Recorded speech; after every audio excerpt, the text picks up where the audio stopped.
They told you the tension was about bars. They told you it was about who really runs Compton, who had the better catalog, who deserved to wear the crown of the West. They were wrong. All of them. Because the real reason Kendrick Lamar has kept the game at arm's length for years, the real reason one of the most important mentor relationships in West Coast hip-hop quietly froze solid, has finally been dragged into the light on camera.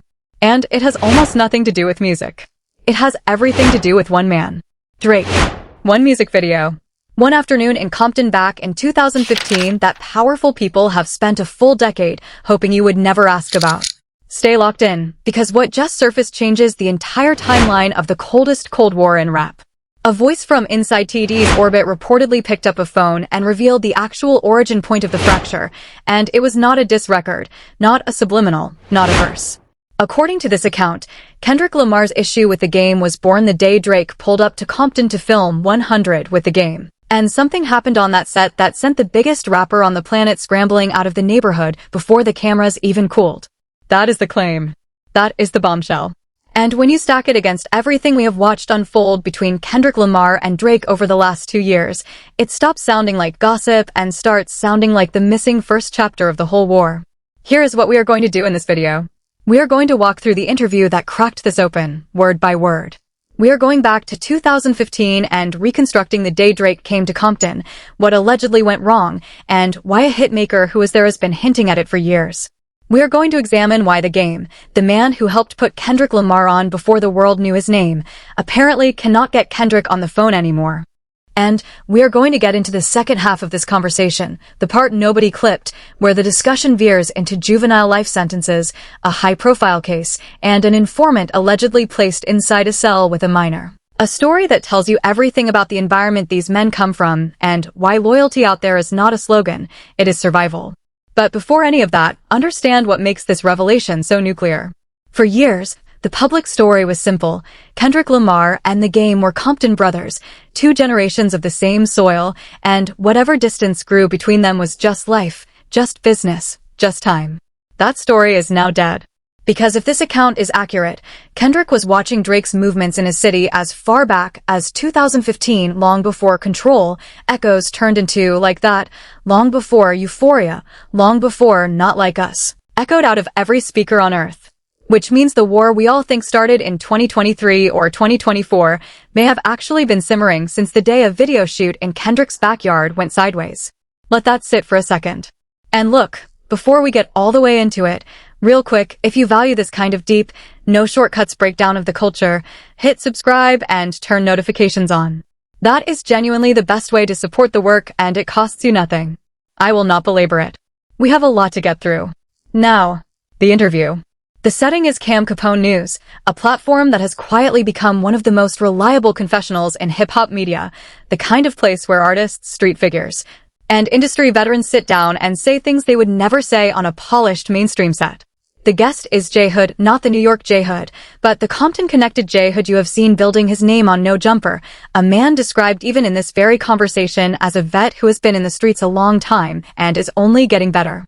And early in this sit-down, the topic lands on the news that had just broken. Kendrick Lamar is reportedly not feeling the game at this point. Not a rumor invented by blogs. A real chill that people around the situation were already whispering about. And here is where it stops being ordinary interview chatter. Because when the host starts pulling the thread, why would he freeze out game, of all people, the man who co-signed him early, the man who put him on records and stages when Kendrick was still a promise instead of a prophecy? The answer that comes back is not vague. It is specific. It is damning. And it allegedly comes from the very top of the TD pyramid. According to what was said on that couch, Top Dog himself called in and revealed the reason Kendrick does not rock with the game anymore. And the reason, plain and simple, was Drake coming to Compton and shooting that music video. Now the host does what a good interviewer does, he pauses. Because on the surface, that makes no sense. Drake shot videos in 100 neighborhoods. Why would one shoot, nearly 10 years ago, detonate a brotherhood? And that is when the timeline gets clarified, and the clarification is what makes your stomach drop. This was 2015. Before the beef. Before the subliminals turned into open warfare. But, and this is the detail that matters, not before the issues. Because as the conversation makes clear, Kendrick Lamar and Drake already had friction at that point. The public just could not see it yet. Kendrick could. He always could. To understand why that video shoot detonated everything, you have to understand what the game meant to Kendrick Lamar's come up, because the revisionist history happening right now is disrespectful to the facts. When Kendrick was still building, still fighting to convert underground respect into mainstream oxygen, the game was one of the established West Coast voices that reached back. He put Kendrick on records. He stood next to him. He told the world that this kid from Compton was next, at a time when cosigns were currency and the game was one of the few people spending that currency on him. That matters. In a culture that runs on loyalty, that is not a small thing. That is the kind of debt that is supposed to be repaid in permanence. And the game, to his credit, has carried that history publicly for years. Watch his interviews over the last decade. He defends Kendrick Lamar almost reflexively. He champions Compton. Even in his most chaotic moments, even when he is saying wild things on other platforms, there is a consistent through line. Pride in what Kendrick became. Pride that the city produced him. So when the news breaks that Kendrick is not feeling him, that calls are going unanswered, that the relationship has gone cold, it lands on the game like a betrayal he cannot even locate the source of. From his side of the table, he showed love from day one. From his side, he is family. But family is exactly the problem. Because the alleged offense was not that the game disrespected Kendrick. The alleged offense was that the game opened Compton's door to the one man he was already quietly at war with. Think about the psychology of that. This is 2015. He has already fired the shot heard around the world on Control, already declared himself and everyone else in the crosshairs, already positioned himself as the standard bearer of a certain kind of purity in rap. And Drake, the man at the very top of the commercial mountain, the man Kendrick's competitive spirit was already locked onto, is suddenly standing on Compton concrete, on Kendrick's home soil, smiling for cameras, flanked by a Compton OG, shooting a video for a song that literally brands itself with the block's energy. From the game's perspective, it was just a record. A big record, sure, 100 was a moment, a summer anthem, a mutual benefit play between a Toronto megastar and a Compton veteran. Business. Music. Content. But from Kendrick's perspective, if this account is true, it read as something else entirely. His big brother figure escorting the opposition through the neighborhood. Giving the outsider the local pass. Handing Drake the one thing money cannot buy, credibility in the streets Kendrick bleeds for. And here is the thing about Kendrick Lamar that a decade of watching him should have taught everyone by now. He does not explode. He does not tweet. He does not rant on live streams. He logs it. He files it. And he moves differently forever. That is the pattern, is it not?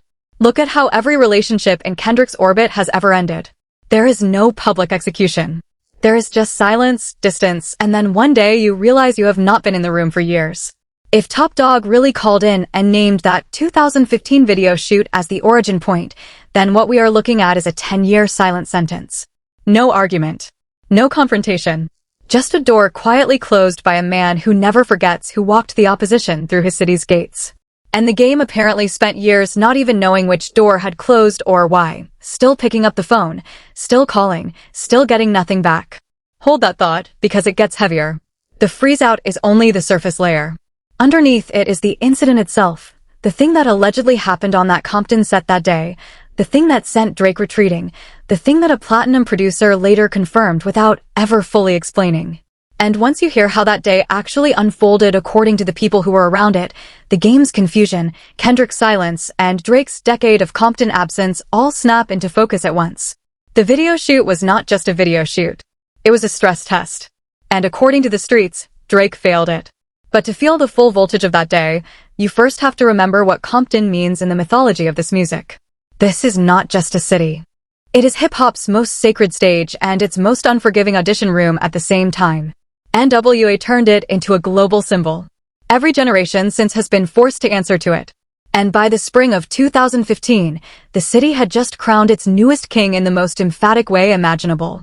A modern classic album was already in the history books, a generational jazz-soaked statement record had just landed like scripture, and Compton's own was not simply the most respected rapper alive, he was living proof that the city produced profits, not just platinum. So when the biggest pop rap star on the planet rolled in to borrow the backdrop for a video, understand, he was not visiting a film location. He was walking into somebody else's cathedral. And cathedrals have rules. That is the part people who consume this culture through a screen never fully grasp. A video shoot in a neighborhood like that is not a production, it is a negotiation. You check in. You move with locals who are respected. You keep your energy humble and you stay efficient. The block watches how you carry yourself the entire time, who you dap up first, whether you look people in the eye, whether you act like a guest or like an owner. And the verdict rendered on a visitor in those hours is permanent. It does not matter how many records you sell. It does not matter how many stadiums you fill. Footage can be purchased. Comfort cannot. A neighborhood knows within 20 minutes whether a man is at home or on safari, and it never forgets which one it saw. And zoom out further, because this is where the story stops being about one afternoon and starts being about a career-long pattern that the hometown kid clearly had eyes on long before the public did. Think about the Toronto Star's entire mythology. Houston gave him a sound and a mentor. Memphis gave him a flow and a family tree. Atlanta gave him a wave. The UK gave him a whole second wardrobe of slang. Every stop on the map, he arrives, absorbs the local credibility, and leaves with the souvenir. For years, people debated that pattern in barbershops and comment sections, genius curator or culture tourist. And for years it stayed a debate because no single moment ever settled it. Well, the day of video shoot in Compton allegedly ended with the guest of honor hurrying out and needing a phone call to be coaxed back. That debate had its Exhibit A. It just took 10 years for the public to see the exhibit. Now flip to the other side of the frame, because the game's position in all of this is more tragic than villainous, and the script only works if you understand that. He was a veteran doing what veterans do. A blockbuster collaboration was on the table, the kind of record that keeps a legacy act in the mainstream conversation, and he took it. Bringing a global star to the block for the video was, from his chair, a win for everybody. Shine for the city, numbers for the record, history for the real. There is no evidence he thought he was choosing a side, because in his mind there were no sides yet. And maybe that is precisely what makes the alleged fallout so cold. He was not punished for betrayal. He was punished for failing to sense a war that had not been declared yet, a war only one man could already see. And that reframes a decade of public behavior that never quite made sense until now.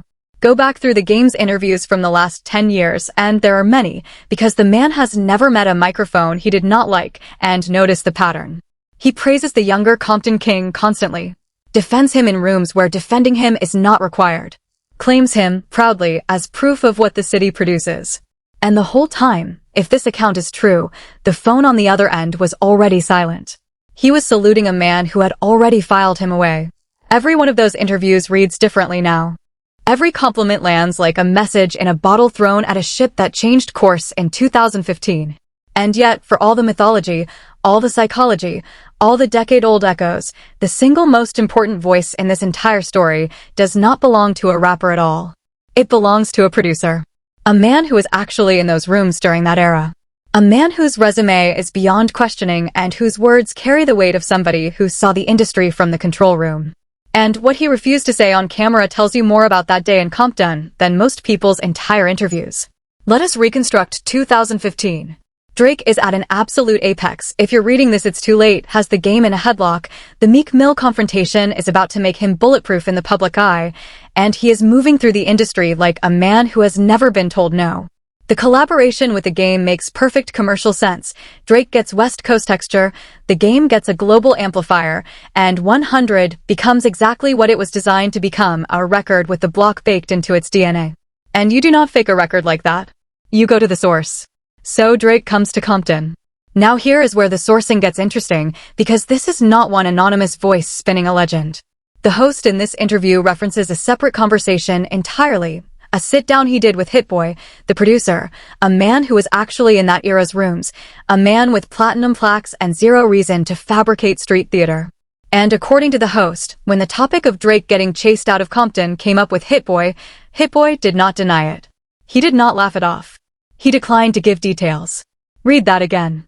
He mentioned that when Drake got chased out as a known thing, as a reference point, not as a question, and then shut the details down.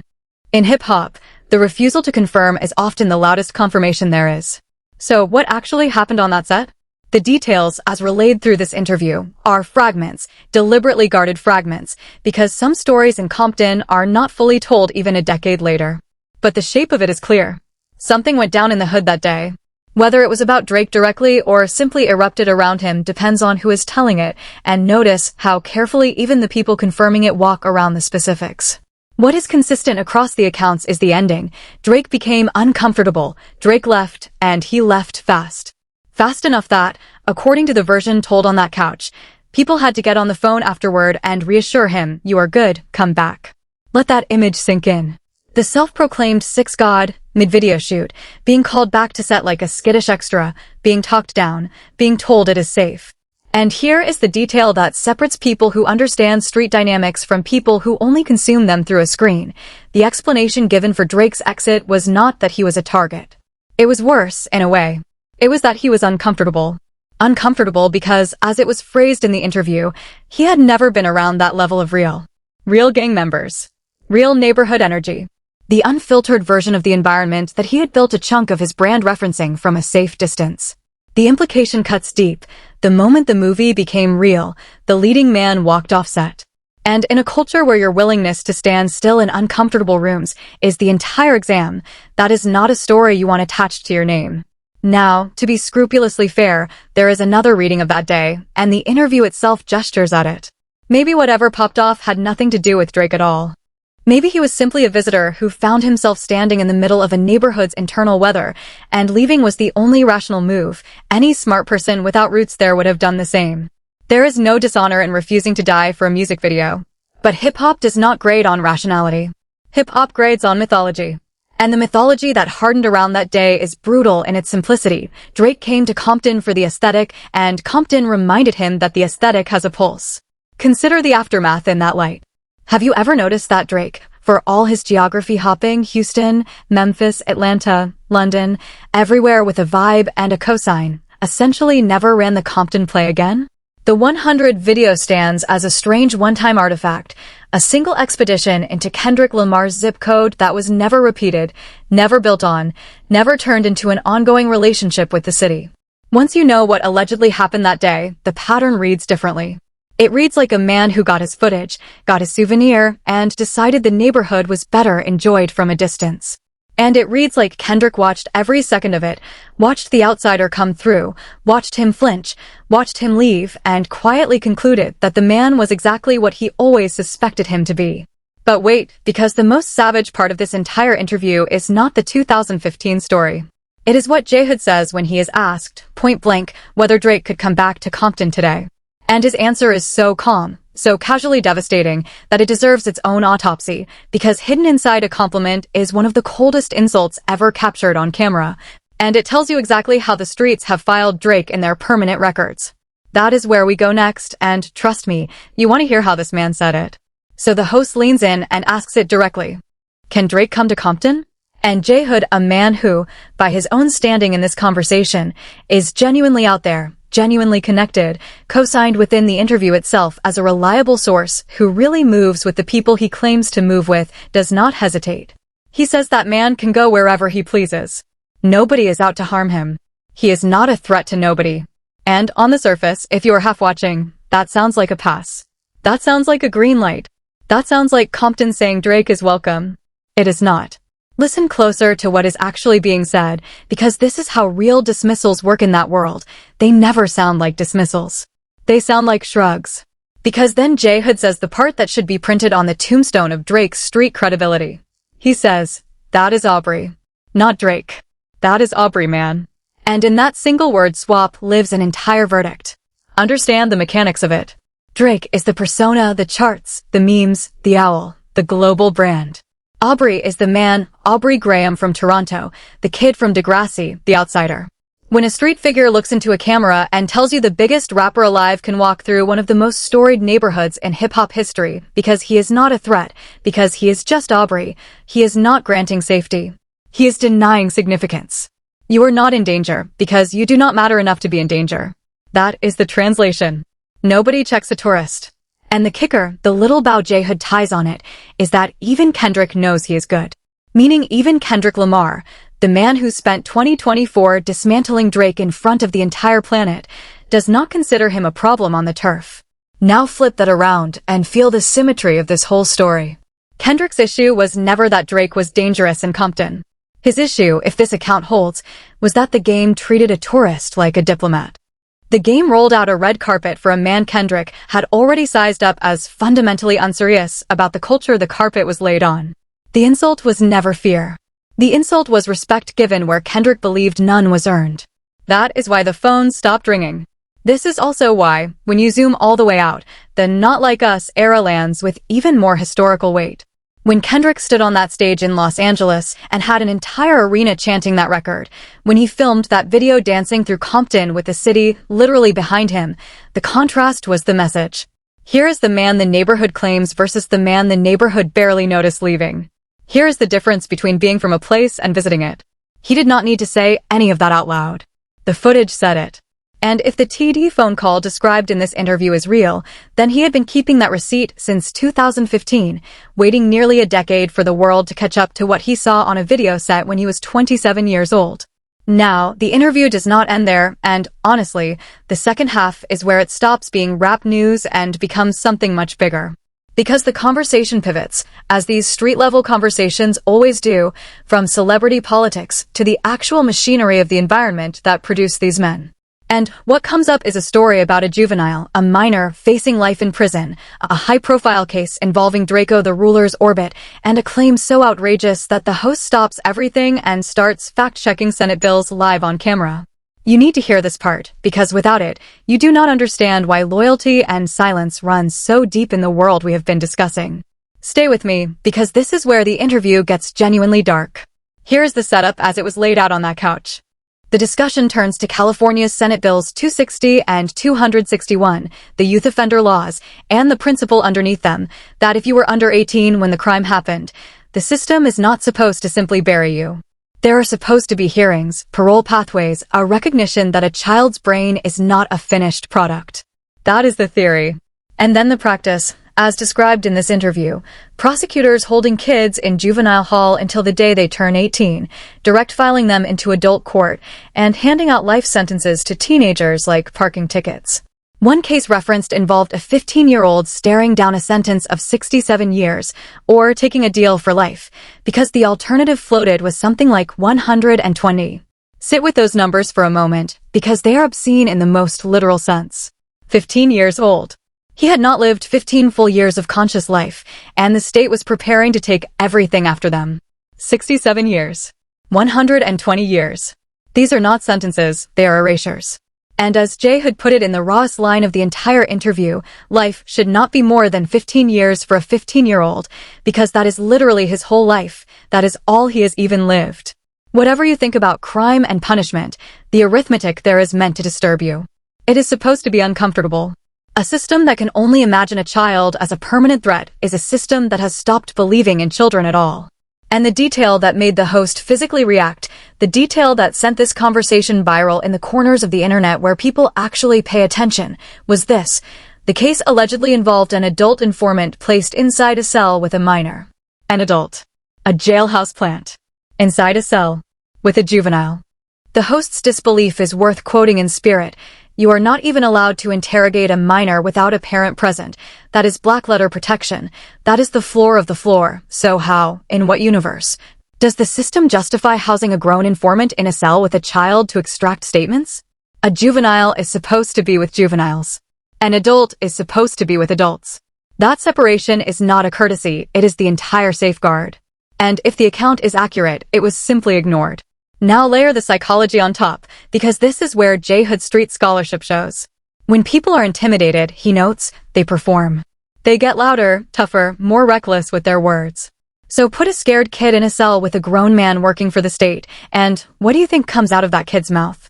Boasts? Exaggerations? Myth-making? The exact currency of survival in environments where weakness is preyed upon. And then imagine those words, the terrified theater of a minor, transcribed, catalogued, and read back in a courtroom as confession. If even half of this account is true, it is not just a scandal in one case.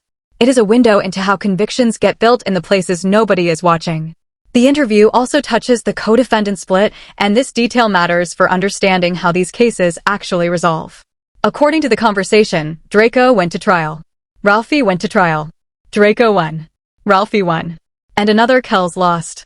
And the juvenile at the center of this discussion, watching those verdicts come back, allegedly read the defense strategy that produced a loss, judged it catastrophic, and folded toward a deal. That is the conveyor belt in motion. Charge the kid like a monster, show him his friends gambling at trial, let the fear do the negotiating, and walk him into a life plea without ever proving a thing to a jury. No villain twirls a mustache in this story. It is just procedure. That is what makes it chilling. And before anyone treats this as a detour from the Kendrick and Drake story, it is not a detour. It is the foundation. Because when you understand that this is the world Compton produces its young men into, a world where a 15-year-old can be erased by arithmetic, where the system will allegedly plant adults in children's cells, you understand why the codes out there are absolute. Why loyalty is not branding, it is oxygen. Why a decade-long freeze out of the game over one video shoot is not pettiness to the people who live by those codes, it is doctrine. In a world where the system shows you no mercy, the only protection you have is each other. And when someone opens the gate to an outsider, the betrayal is not symbolic. It is existential. The streets and the courtroom run on the same fuel. Who you stand with when it counts. Which brings us back to the chessboard, because the fallout of all of this is still moving right now. Kendrick Lamar stands today arguably at the highest commercial and critical peak of his career, post-Dash, not like us, post-Super Bowl, a man whose every silence is treated as strategy. The game remains one of the most visible veterans of his generation, still doing interviews, still championing Compton, and, if this report is accurate, still unable to get a callback from the little brother he helped launch. And Drake is somewhere in between, touring, recording, streaming, thriving by every metric except the one this story measures, the respect of the soil he once borrowed for a video shoot. 3 men, 3 trajectories, one afternoon in 2015 that apparently never stopped echoing. And do not think for a second that the game has been sitting quietly while all of this simmers. Just recently, in a sit-down with Shannon Sharpe that ricocheted around the culture, he looked into the camera and declared himself the best rapper to ever come out of Compton, and when the obvious follow-up came, he did not carve out an exception for Kendrick Lamar. He doubled down. He said he was ready to battle anyone to prove it. The internet spent a week dragging the claim, and plenty of people wrote it off as vintage game bravado, the most predictable headline in hip-hop.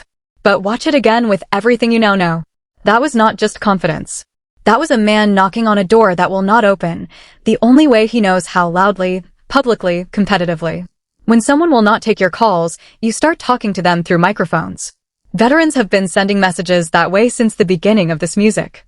And notice, even while planting that flag, even while claiming the whole city for himself, he still speaks about his little brother with more pride than bitterness. That is not a man starting a war.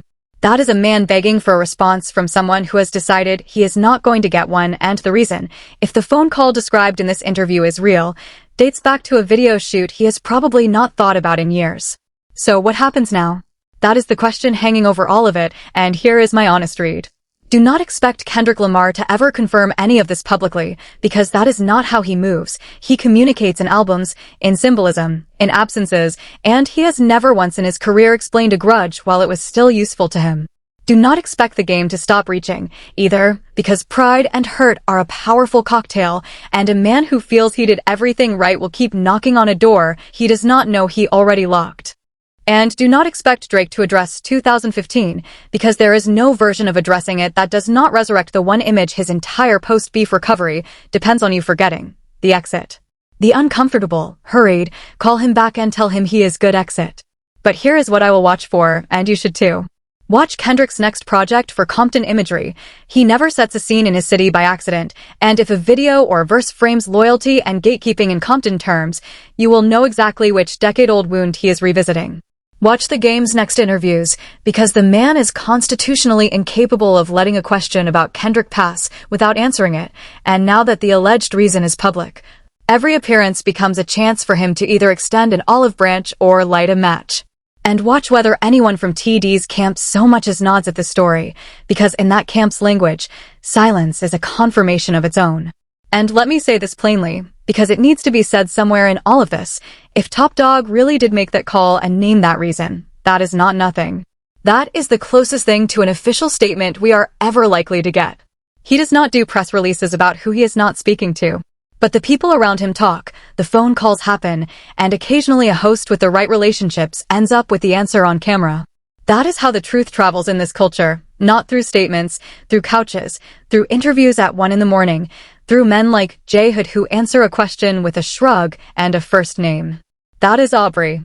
5 words of explanation wrapped in a dismissal. The whole decade, decoded. Now, I want to hear from you, because this one genuinely splits the room. Question 1. If the story is true, was Kendrick justified? 10 years of silence over a video shoot. Is that a man standing on principle, protecting the sanctity of his city, or is it holding a grudge past the point of reason against someone who helped build him? Question 2. Does the game deserve a pass for 2015? Was bringing Drake to Compton just business, just music, just what any artist trying to move units would have done? Or is there an unwritten rule about who you walk through the neighborhood? And did he break it? And question 3. The one I really want answered. When J Hood said Drake can come back to Compton because he is not a threat, because that is Aubrey, was that Compton being gracious? Or was that the single coldest public dismissal Drake has received since the beef ended? Get in the comments and tell me where you land, because I read them, and the best takes are going to shape how I cover the next chapter of this. And there will be a next chapter. There always is with these 3. That is the thing about a Cold War, it does not end.